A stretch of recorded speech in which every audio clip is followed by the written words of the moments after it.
Magandang araw mga kaibigan. Bigyan natin ng reaction, opinion ngayon itong article ng Inquirer.net. Medyo nakakabahala. Patuloy ang pagbagsak ng ating peso at ang ating Philippine Stock Exchange Index. Ito, title. Peso stocks tumble on disappointing economic data. Yung peso natin nung nakarang araw medyo lumakas ng konti, naging 58 something, galing sa 59.19. May 20 pa nga 59.20 pinakamataas. So itong nagdang araw medyo lumakas, naging 58 something na lang. Ngayon bumalik na naman sa 59 per dollar, $1. Pati ang stock exchange talagang tuloy-tuloy ang pagbulusok. Bakit? Dahil sa resulta ng third quarter economic growth ng Pilipinas na napakababa. The lowest, 4% lang. Ito.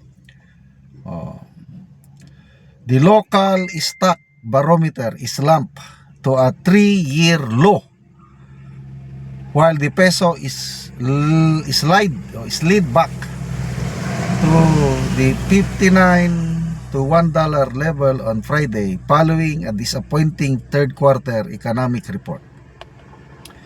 Weak growth prospects, a deeper than expected interest rate cutting cycle, and the Philippines' delicate external position are seen to cement the local currency's status as one of the region's underperformers this year.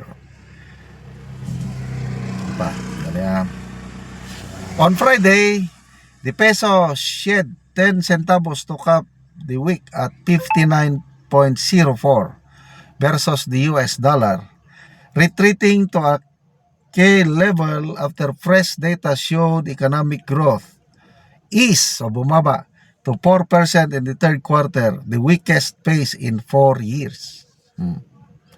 Panahon ng pandemic, hindi man tayo ganito kahina sa economic growth. Ito, wala tayong pandemic nagkakaganyan tayo. Anong ibig sabihin yan? Malala.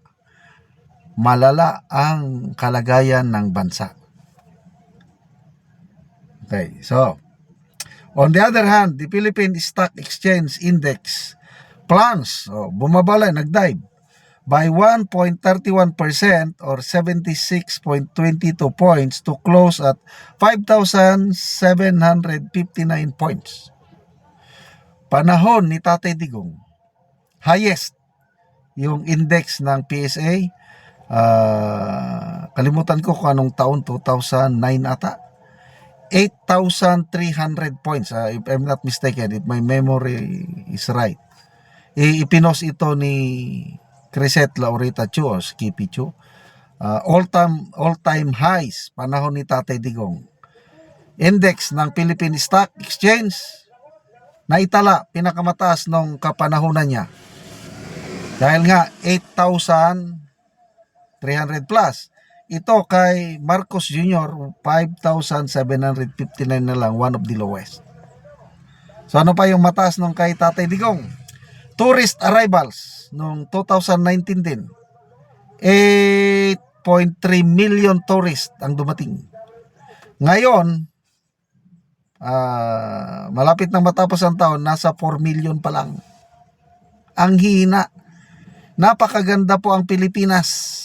Tapos kakaunti ang bumibisita. Ano pa ang all-time high ni Tatay Digong? Trust and approval rating nung umalis siya, 88%. Sa history, siya ang presidente na may pinakamataas. Ngayon, ang nakaupong presidente, 29% lang ang kanyang trust and approval rating. Napakababa. So, ganyan na po ang kaibahan ng Marcos at Duterte administration.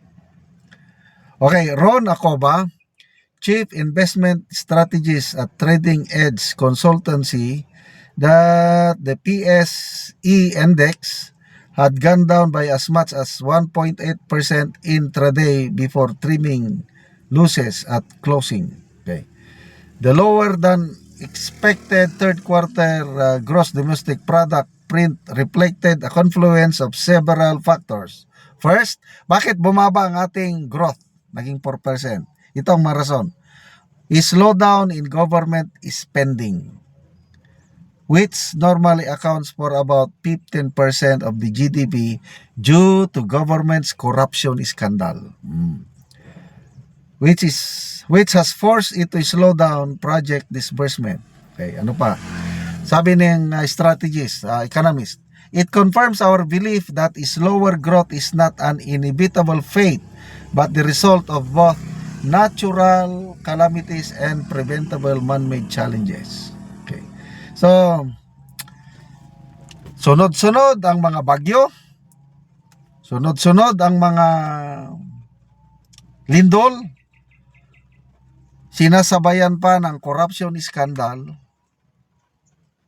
Ano pang mangyayari sa atin? Kaya tama po yung sabi ni BP Sara last year ba yun, sinabi niya, God save the Philippines. Mga negosyante natin ngayon, hindi naman nagpapanik. O nababahala lang na pag hindi maagapan ito yung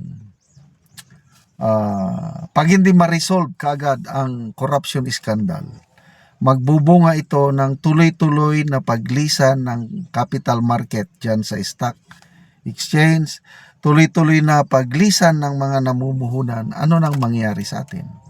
Talagang babagsak ang ating ekonomiya. At kung babagsak ang ekonomiya, sino ang number 1 na biktima? Taga Malacanang? Hindi. Congress? Senador? Congressman? Hindi. Kasi may pera sila eh. Ang matatamaan ang nasa laylayan. Kasi mag-inflation, menos ang trabaho, hihirap ang buhay, dadami na naman ang Pilipino, mapipilitang mag-abroad. Kasi walang trabaho dito. Ang presidente, bago lang siyang kiusap sa mga Pilipino sa South Korea, nung sabi niya, bulatik na naman, pinapaganda na natin ang Pilipinas. Kung maganda na, pwede na kayong umuwi. Yung pagtrabaho sa abroad is just a matter of choice. We are doing our best to create jobs. Anong create jobs na? Wala na ganing mamumuhunan dito. Create jobs pa kayo. Kayo dyan, wala kayong hindi nyo maramdaman ang hirap. Tignan nyo yung nangyari sa Cebu. Nasalanta, nasiraan ng bahay. 5,000 lang ibibigay doon sa damaged houses, 10,000 lang ibigay sa mga completely destroyed. Anong klaseng gobyerno meron tayo? High blood talaga. God save the Philippines. Salamat mga kaibigan sa inyong pagsubaybay sa ating channel. Nakakatulong kayo ng malaki sa tribong Talandig ng Bukidnon dahil ang income natin sa channel na ito is pantulong po sa tribo. Namimigay tayo ng libreng yero at pako para makapagpatayo itong tribo ng mas maayos na tahanan. Panoorin nyo ang video na ito. Ang natagaan na mo og gero, so wala yang bana, so siya nang nagdala.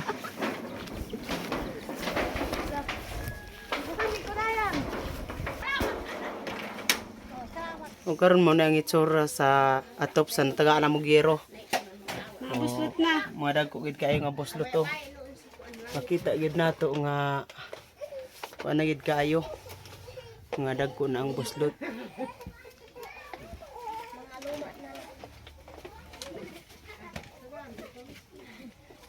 So karon pila na ni katuig ang inyong atop nga yero nga inani na ang itsura oh.